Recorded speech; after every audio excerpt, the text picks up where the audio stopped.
to the people's public was within the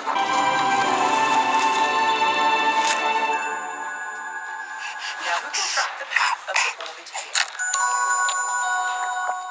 Hello everyone, today I'm going to show you how to make the blue cookies that Grogu can't keep himself from snacking on in The Mandalorian. To me, these look like a perfectly round and smooth topped cookie, so I'm interpreting these as macrons, but just the shells, that of course are a Star Wars blue. So in addition to making some fun Star Wars treats, today you'll get a full tutorial guide on how to make a macron. It's really much easier than you might think, and all you need in total are these 5 ingredients. To start, you'll want to add 2 large egg whites to a large bowl. There's several tricks to separating egg yolks from the whites. You could try this method, which is moving the egg yolk from shell to shell. The egg shells help cut the white and separate it. Other tricks you could try are simply separating by hand, or I've heard you can suck the yolks up with an empty water bottle. Whichever method you use, after you have successfully separated 2 egg whites, put these on the stand mixer with a whisk attachment and mix on a high speed until soft peaks form. This should take several minutes. You could also do this with a handheld mixer. Once there are soft peaks, slowly add in half a cup of granulated sugar and beat again until the whites are shiny and fluffy and form stiff peaks. Check these peaks periodically. If it droops too much, it's not ready. You'll want to be able to hold the whisk upside down and the peaks hold its shape. When it does this, it is indeed stiff.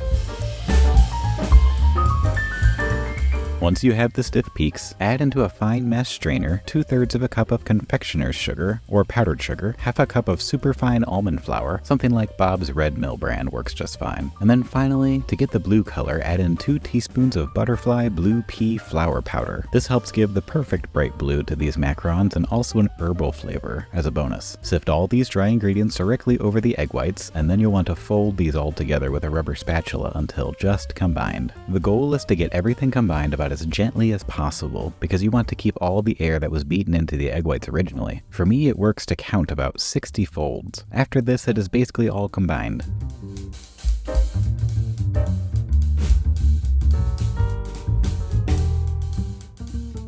The final test I like is the figure 8 test, where you try to let some batter fall off your spatula and form a figure 8 without it breaking. As soon as you have folded and combined just enough that you can make just one figure 8 without it breaking, the batter is good to go. After the batter is all combined, it is ready to add into a piping bag with a large round tip on the end and then be piped out. Grab a large baking sheet that's lined with parchment or a silicone mat and pipe out all of the macrons in about 1.5 inch sized dollops, spaced about 1 inch apart. In my case, the silicone mat has these handy circles for the macron placements and sizes. You can find ones like these on Amazon pretty easy. They're quite helpful. Once all the macrons are piped out, let the batter rest at room temp until it's no longer wet to the touch and a slight skin forms on top. This should take about 1 to 2 hours. Letting this rest is what helps keep that nice smooth exterior to the macron shell after it finishes baking. After the macrons are no longer wet to the touch, these are ready to bake. Put these in an oven that's been preheated to 300 degrees Fahrenheit and bake for about 15 minutes, rotating the baking sheet halfway through until the macron shells have risen nicely and are dry to the touch. When they're done, let these cool a bit and they should easily come off the silicone or parchment. Let them cool completely on a wire rack and they are perfectly good to go.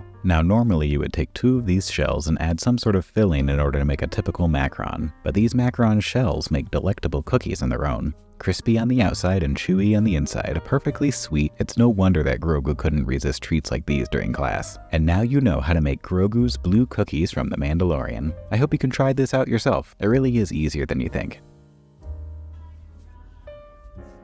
Do you like it? Yeah.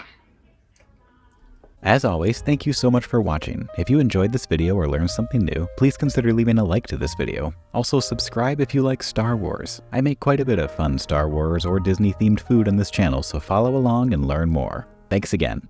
See you next time.